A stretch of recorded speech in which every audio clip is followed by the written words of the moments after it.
Hey guys, a while back I did a review of the Suku C30 action camera, which is this guy right here, and it's great. But I decided to pick up an extra one just because sometimes having two cameras is better than having one.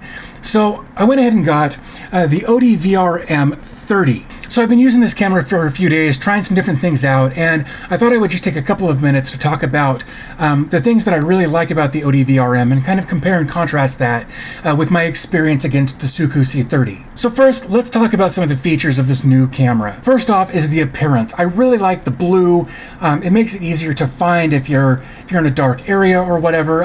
Just the overall aesthetic is great. I really do like what they've done with this camera. Really from there though, the aesthetic is the same. I mean, they're the same size, they've got the same patterns, or very, very similar patterns on them, and for as far as I can tell, they may even be made by the same company, just with different branding on them. So overall, very, very similar aesthetic, but there are some technical things that are a little bit different about this camera than the other. The first thing being that this is a 1080p camera, and it only shoots at 30 frames per second. That's actually fine for me. To be completely honest, the videos that I release, whether it's on this channel or my vlog channel or whatever, I shoot them all in 1080p, or I reduce them down to 1080p from 4K because I don't have a 4K monitor.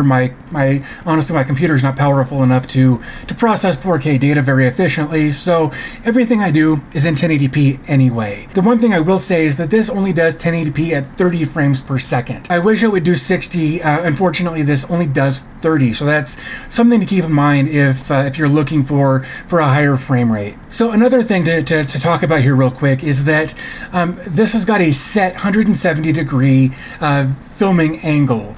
Other cameras out there may go from 70 to 170 with multiple steps in between. This camera does only have the 170. That was something I didn't pay attention to when I got the camera. I wish I had noticed that first, but after going through all of the settings and reading more about the camera on the website, on Amazon and whatever, it does only have the 170 degree filming angle. So you're going to get a much wider angle, which ultimately isn't that big of a deal, but because it's 170 degrees, you're going to get some fisheye effects on the edges. So your straight lines are going to have kind of a bowed, rounded effect to them, which for things like sports and skiing and skydiving and cycling, whatever you're doing, that's kind of the trend, is to have that more of a fisheye lens. It's been in that way since skate videos came out in the 90s. So it's not a deal breaker for me, but it's just one of those things that I thought I should bring up. So when I got my Suku C30, I can say that I was kind of disappointed in the packaging that it came in. It actually came in this box, and everything just goes in the box. There's no organization to it whatsoever, and that's actually really disappointing. If you want to keep your camera safe and secure and take it places, things like that, just throwing it in a box isn't a great way to do it. So I'm actually really stoked that they've got this carrying case, and I thought I would just take a second to open it up and kind of show you what you get inside this case. So let's switch camera angles and take a look at that. Okay, so like I said, it's a great hard shell, semi-hard shell case anyway, that's got the zipper on it that kind of helps keep things contained very well. When you open it up, everything is organized very nicely.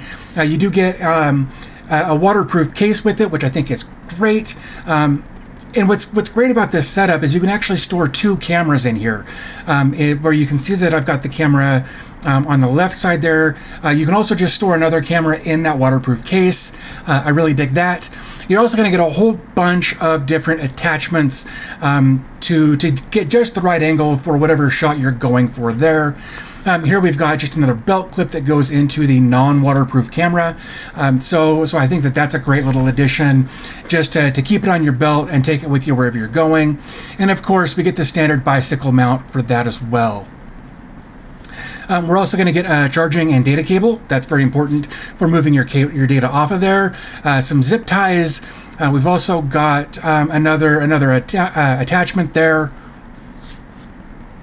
We've also got some 3M adhesive, as well as a wire to keep it secured, and a cleaning cloth, and then 4 Velcro straps to help hold it in place wherever you're going there.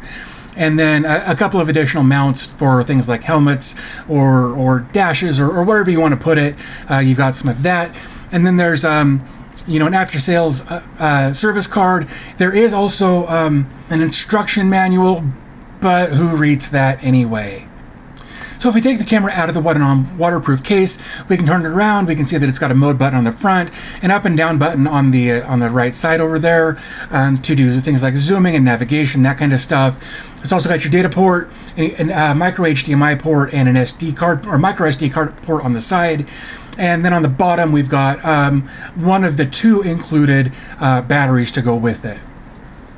And of course, we can just turn it on, and just immediately it goes into video record mode. If we press the mode button on the front, it'll go into just photograph mode, which is a 12 megapixel camera. One more click of that button will take us into the media that we've got on there. And one final click will take us into the setup screen, where we can adjust all of the different settings that are on the camera. Again, unfortunately, we can't adjust that camera angle at all. Now, this does actually have an app that you can get and download and control this from your cell phone if you wanted to.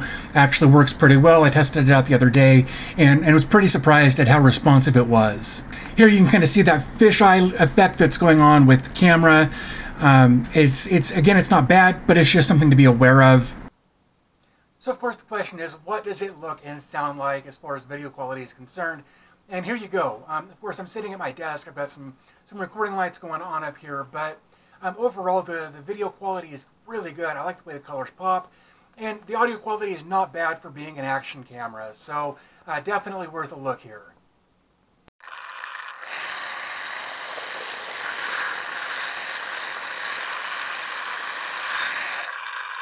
So overall, this really is a great little camera. Like I said, it shoots 1080p at 30 frames per second, which may not be everybody's cup of tea, but for what I do, whether I'm shooting vlogs or whatever, it's a great little portable camera to take with you. Right now it's on sale on Amazon for like less than 50 bucks. You will have to get your own micro SD card for it though. I will have a link to the SD card that I use, or the micro SD card that I use. And if you wanted to, you could also probably pick up a couple of extra batteries and an external charger. And I'll have a link to this camera down below as well. So in the comment section below, let me know, have you ever used an action camera? What do you like about them? What don't you like about them? What do you wish they had? What's a deal breaker for you as far as action cameras are concerned? I'd love to know about all that kind of stuff in the comments down below. Also, in the description, along with the links to all of these products, I will have links to my social media and my Patreon. If you really wanted to help support the channel, you can definitely go over to Patreon and become a patron there. I would really appreciate that. While you're fiddling around down there, don't forget to hit the like button. That helps me and the channel out quite a bit.